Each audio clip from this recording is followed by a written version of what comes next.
Syederalun sebanyak 23 pengungsi etnis Rohingya kabur dari tempat penampungan sementara di eks-kantor imigrasi Lok Semawe pada Selasa 13 Desember 2022.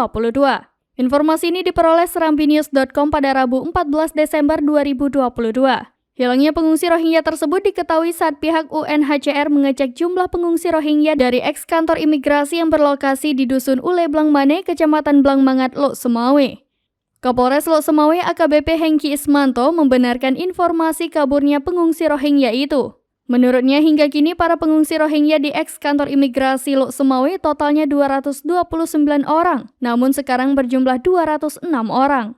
Kejadian itu terjadi saat pihak keamanan melaksanakan patroli di seputaran gedung eks-kantor imigrasi Kota Lok Semawe dan menemukan bekas tapak kaki yang menempel di dinding pagar tembok.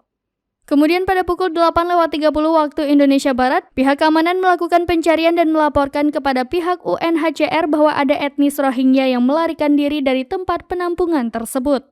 Selanjutnya, pihak keamanan melaksanakan pengecekan dan pencarian ke dalam gedung tempat pengungsi dan tidak ditemukan 23 warga imigran Rohingya tersebut.